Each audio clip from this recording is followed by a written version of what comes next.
പിതാവിൻ്റെയും പുത്രൻ്റെയും പരിശുദ്ധാത്മാവിൻ്റെയും നാമത്തിൽ ആമേൻ. ഇന്ന് നവംബർ 9 ഞായറാഴ്ചയാണ്. അമ്മേ പരിശുദ്ധ അമ്മേ, അമ്മേ പരിശുദ്ധ ദൈവമാതാവേ, കൃപാസനത്തിലൂടെ ഞങ്ങൾക്കും ഞങ്ങളുടെ ദേശത്തിനും അമ്മ മധ്യസ്ഥം തേടി തന്ന എല്ലാ അനുഗ്രഹങ്ങൾക്കും കൃപകൾക്കും ഞങ്ങളിപ്പോൾ ഹൃദയം നിറഞ്ഞ നന്ദി പറയുന്നു. അമ്മേ പരിശുദ്ധമ്മേ ദൈവമാതാവേ, 2004 ഡിസംബർ 7 ഉച്ചകഴിഞ്ഞ് 2:30 കൃപാസനത്തിൽ സംഭവിച്ച അമ്മയുടെ പ്രത്യക്ഷപ്പെടലിനെ കുറിച്ച് തിരുസഭയ്ക്ക് സമർപ്പിച്ചിരിക്കുന്ന പഠനരേഖകളുടെ മേൽ സഭാത്മകമായ പഠനം ആരംഭിക്കുവാൻ ഞങ്ങൾ പ്രാർത്ഥിക്കുന്നു.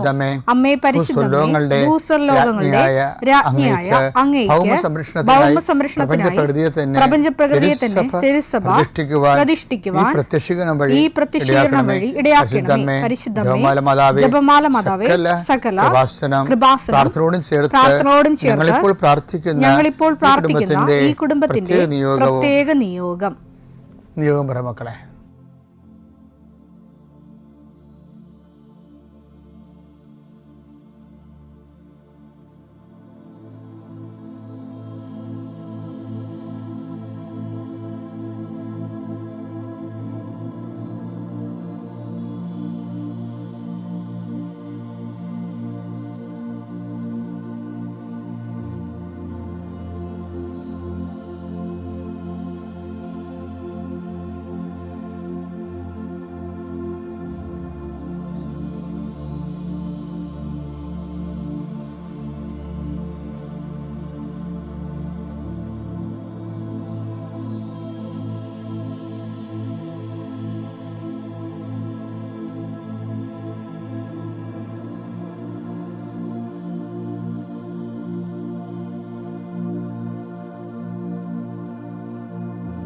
അമ്മയുടെ പ്രത്യക്ഷീകരണത്തിന്റെ ഈ അനുഗ്രഹവേളയിൽ ഞങ്ങൾക്ക് സാധിച്ചു തരുവാൻ കനിയണമേ. ആമേൻ. വിശ്വാസ പ്രമാണം. സർവശക്തനായ പിതാവും ആകാശത്തിന്റെയും ഭൂമിയുടെയും സൃഷ്ടാവുമായ ദൈവത്തിൽ ഞാൻ വിശ്വസിക്കുന്നു. അവിടുത്തെ ഏകപുത്രനും ഞങ്ങളുടെ കർത്താവുമായ ഈശോ മിശിഹായിലും ഞാൻ വിശ്വസിക്കുന്നു. ഈ പുത്രൻ പരിശുദ്ധാത്മാവിനാൽ ഗർഭസ്ഥനായി കന്യകാമറിയത്തിൽ നിന്ന് പിറന്ന് പൊന്തിയോസ് പീലാത്തോസിന്റെ കാലത്ത് പീഡകൾ സഹിച്ച് കുരിശിൽ തറയ്ക്കപ്പെട്ട് മരിച്ച് അടക്കപ്പെട്ട് പാതാളങ്ങളിൽ ഇറങ്ങി മരിച്ചവരുടെ ഇടയിൽ നിന്ന് 3-ാം നാൾ ഉയർത്ത് സ്വർഗത്തിലേക്ക് എഴുന്നള്ളി സർവശക്തിയുള്ള പിതാവായ ദൈവത്തിന്റെ വലതുഭാഗത്തിരിക്കുന്നു. അവിടെ നിന്ന് ജീവിക്കുന്നവരെയും മരിച്ചവരെയും വിധിക്കുവാൻ വരുമെന്നും ഞാൻ വിശ്വസിക്കുന്നു. പരിശുദ്ധാത്മാവിലും ഞാൻ വിശ്വസിക്കുന്നു. വിശുദ്ധ കത്തോലിക്കാ സഭയിലും പുണ്യവാന്മാരുടെ ഐക്യത്തിലും പാപങ്ങളുടെ മോചനത്തിലും ശരീരത്തിന്റെ ഉയർപ്പിലും നിത്യമായ ജീവിതത്തിലും ഞാൻ വിശ്വസിക്കുന്നു. ആമേൻ. സുഖസ്ഥനായ ഞങ്ങളുടെ പിതാവേ, അങ്ങയുടെ നാമം പൂജിതമാകണമേ. അങ്ങയുടെ രാജ്യം വരണമേ. അങ്ങയുടെ തിരുമനസ് സ്വർഗത്തിലെ പോലെ ഭൂമിയിലും ആകണമേ. അന്നു വേണ്ടുന്ന ആഹാരം ഇന്ന് ഞങ്ങൾക്ക് തരണമേ. ഞങ്ങളോട് തെറ്റ് ചെയ്യുന്നവരോട് ഞങ്ങൾ ക്ഷമിക്കുന്നത് പോലെ ഞങ്ങളുടെ തെറ്റുകൾ ഞങ്ങളോടും ക്ഷമിക്കണമേ. ഞങ്ങളെ പ്രലോഭനത്തിൽ ഉൾപ്പെടുത്തരുതേ, തിന്മയിൽ ഞങ്ങൾ രക്ഷിക്കണമേ. ആമേൻ. നന്മ നിറഞ്ഞ മറിയമേ, സ്വസ്തി. കർത്താവ് അങ്ങയുടെ കൂടെ സ്ത്രീകളിൽ അങ്ങ് അനുഗ്രഹിക്കപ്പെട്ടവളാകുന്നു. അങ്ങയുടെ ഉദരത്തിൻ ഫലമായി ഈശോ അനുഗ്രഹിക്കപ്പെട്ടവനാകുന്നു. പരിശുദ്ധ മറിയമേ, തമ്പുരാന്റെ അമ്മേ, പാപികളായ ഞങ്ങൾക്ക് വേണ്ടി ഇപ്പോഴും ഞങ്ങളുടെ മരണസമയത്തും തമ്പുരാനോട് അപേക്ഷിക്കണമേ. ആമേൻ. കർത്താവ് നിന്റെ ഉന്നതമായ നാമത്തിന് സ്വസ്ഥം ചെയ്യുന്നു. ഇന്നത്തെ ദിവസം നിന്റെ തിരുമുറുവാളുന്ന വലതുകരം അങ്ങയുടെ മക്കളുടെ മേൽ വെക്കണമെന്ന് പ്രാർത്ഥിക്കുന്നു. കർത്താവ് അങ്ങയുടെ മക്കളുടെ യാത്രകളെ ആശീർവദിക്കണമേ.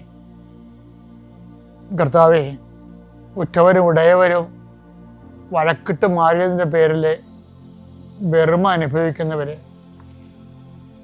ഉറ്റവർ പിരിഞ്ഞുപോയതിൻ്റെ പേരിൽ സങ്കടം സഹിക്കാനാവാതെ മനസ്സ് തേങ്ങി നടക്കുന്നവരെ, അവരെല്ലാം നിന്റെ സാന്നിധ്യത്തിന് ശക്തിയായി നീ അഭിഷേകം ചെയ്യണമേ. അമ്മേ പരിശുദ്ധമേ, എല്ലാത്തരം വേദനകളും എല്ലാത്തരം ഒറ്റപ്പെടുത്തലുകളും എല്ലാ തരത്തിലുള്ള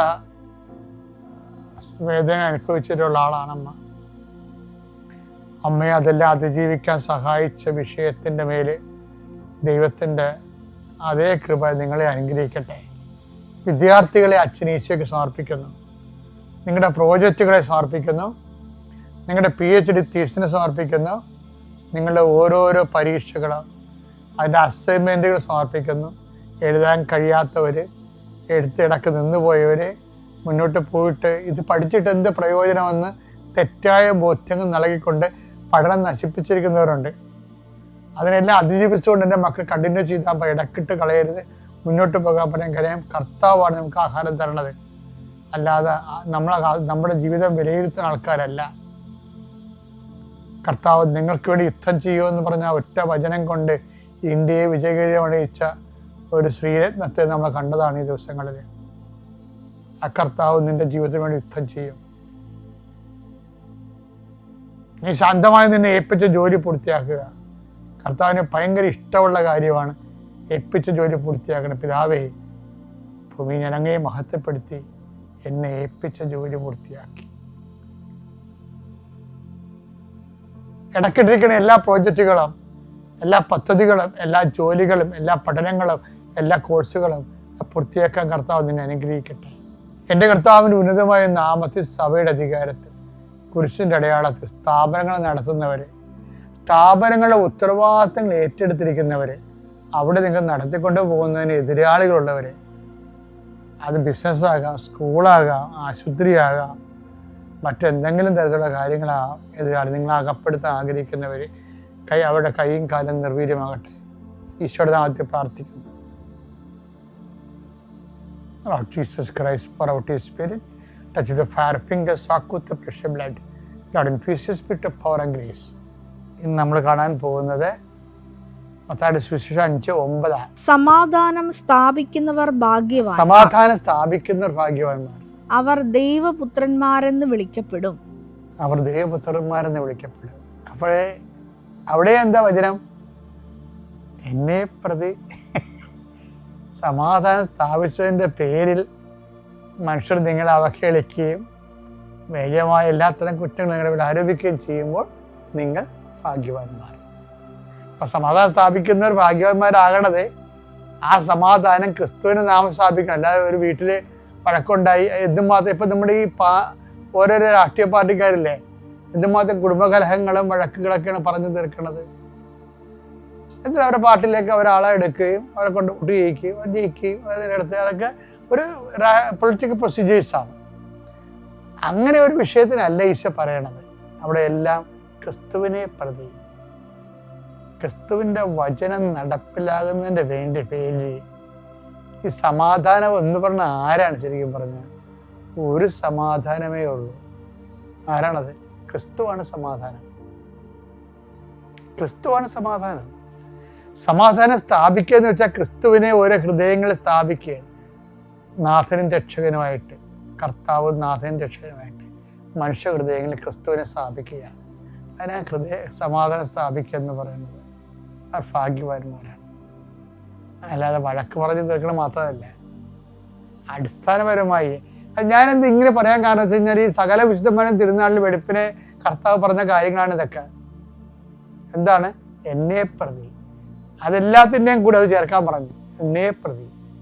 അല്ലാതെ ഈശോയെ മാറ്റി നിർത്തിക്കൊണ്ട് ഇപ്പം നമ്മൾ വിദ്യാഭ്യാസം തുടങ്ങിയ പോലെ ആയില്ലേ. ലോകം മുഴുവനും ഉള്ളത് പകുതി മുക്കാലും വിദ്യാഭ്യാസമൊക്കെ നമ്മുടേതാണ്. പക്ഷേ ഇപ്പം എന്നെ ക്രിസ്തുവിനെ പ്രതി അല്ലത്. ആരാ? ക്രിസ്തുവിനെ പ്രതിയാണ് വിദ്യാഭ്യാസ സ്ഥാപനങ്ങൾ ഇവിടെ നടക്കണ അല്ല. എന്താ ഉറപ്പ്? പക്ഷെ ക്രിസ്തുവിനെ പ്രതി അല്ലെന്ന് നമുക്കത് നടത്തുന്നവർക്ക് തന്നെ അറിയാം. അതിൻ്റെ പേരിലൊരു അജപാലന ശുശ്രൂഷകൾ നടക്കുന്നുണ്ട്. ഉണ്ടെങ്കിൽ കൊള്ളാം. പക്ഷെ പലപ്പോഴും നമ്മൾ അത് മെയിൻറ്റെയിൻ ചെയ്യാനും നിലനിർത്താനും വളർത്താനും ഉള്ള സമ്മർദ്ദത്തിൽ ക്രിസ്തു പുറത്തായി പോകുന്നുണ്ട്. ഇല്ലെന്ന് ഇതൊക്കെ പറയാൻ പറ്റുമെന്നെങ്കിൽ അത് വലിയൊരു അനുഗ്രഹം തന്നെയാണ്. പക്ഷെ എപ്പോഴും നമ്മൾ ശ്രദ്ധിക്കണം, സമാധാനം സ്ഥാപിക്കാൻ ഉദ്ദേശിക്കുന്നവരായാലും ആ സമാധാനം സ്ഥാപിക്കേണ്ടത് ക്രിസ്തുവിൻ്റെ നാമത്തിൽ, ക്രിസ്തുവിനെ പ്രതി, ക്രിസ്തുവിൻ്റെ വചനങ്ങൾ സാക്ഷീകരിക്കുന്ന മറ്റുള്ളവരെ പഠിപ്പിക്കുകയും ചെയ്യുന്നതിൻ്റെ പേരിലാണ്. ചില സമയത്ത് നമ്മൾ പൂർണ്ണമായിട്ടൊരു വഴക്ക് ഒഴിവാക്കാൻ വേണ്ടി ചിലപ്പോൾ തോറ്റു കൊടുക്കും, ചില പണം നഷ്ടത്തിലാക്കി ചിലപ്പോൾ നമ്മൾ ആ വിഷയം സെറ്റ് ചെയ്യേണ്ടത്. അതെന്താണ്? അതൊരു സമാധാനം സ്ഥാപിക്കണം. ആരെ പ്രതി? ക്രിസ്തുവിനെ പ്രതി. വ്യാജമായി ആരോപിക്കുക മാത്രമല്ലേ, നമുക്ക് ധനനഷ്ടം ഉണ്ടാവും, ശരീരക്ലേശം ഉണ്ടാവും. പക്ഷെ എല്ലാം എന്തിനു വേണ്ടിയായിരിക്കണം? ക്രിസ്തുവിനെ പ്രതിയായിരിക്കണം. മക്കളെ, അച്ഛന് സുശേഷഭാഗ്യം ഉണ്ടെന്ന് അവസാനിപ്പിക്കുകയാണ്. നിങ്ങളെ ഓർത്തേക്കണം, എല്ലാ കാര്യങ്ങളും ക്രിസ്തുവിനെ പ്രതിയാക്കാൻ വേണ്ടി അമ്മ ആണ് ആദ്യം ഇത് ചെയ്തത്. 16-ാം വയസ്സ് ഗർഭം ധരിച്ചത്. കിറിനസ് സിസ്റ്ററിൻ്റെ കാലത്ത് പേരെഴുതിക്കാൻ വേണ്ടി ഗർഭവയറും താങ്ങി 3 ദിവസം യാത്ര ചെയ്തത്, ആ ചോരക്കുഞ്ഞിനെ താങ്ങി ഈജിപ്തിലേക്ക് പോയതും എല്ലാം ക്രിസ്തുവിനെ പ്രതിയാണ്. ആ കാലങ്ങളിലൊക്കെ അമ്മയുടെ മനസ്സിലൊരു സമാധാനം ഉണ്ടായിരുന്നു. ഈജിപ്തിലെ തീപാറുന്ന വെയിലത്ത് 4 കാലം വീണ് ജീവൻ രക്ഷിക്കാൻ വേണ്ടി കുഞ്ഞും തള്ളയും കൂടി ഔസപിതാവിടെ പോകുമ്പോഴും ആ സംഘർഷ സമയത്തും അവിടെ ഉള്ളിലുള്ള സമാധാനം എന്തായിരുന്നു? ക്രിസ്തുവിനെ പ്രതി ആയതുകൊണ്ടാണ്. ഓക്കെ അല്ലേ? എല്ലാ സഹനങ്ങളും ക്രിസ്തുവിനെ പ്രതിയാകാൻ, അതുവഴി സമാധാനം സ്ഥാപിക്കപ്പെടാൻ ദൈവം നിന്നെയും നിന്റെ പ്രവർത്തനങ്ങളെ ആസ്വദിക്കട്ടെ. പിതാവിൻ്റെയും പുത്രൻ്റെയും പരിശുദ്ധാത്മാവിൻ്റെയും നാമത്തിൽ.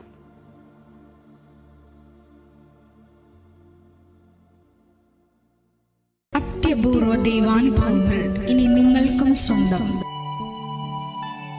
ഈ യൂട്യൂബ് ചാനൽ ഇതുവരെ സബ്സ്ക്രൈബ് ചെയ്തിട്ടില്ലെങ്കിൽ ഇപ്പോൾ തന്നെ സബ്സ്ക്രൈബ് ചെയ്യുക. ഈ വീഡിയോ ഇപ്പോൾ തന്നെ നിങ്ങളുടെ സുഹൃത്തുക്കൾക്ക് ഷെയർ ചെയ്തുകൊണ്ട് കർത്താവിൻ്റെ പ്രേക്ഷിതരാകുക.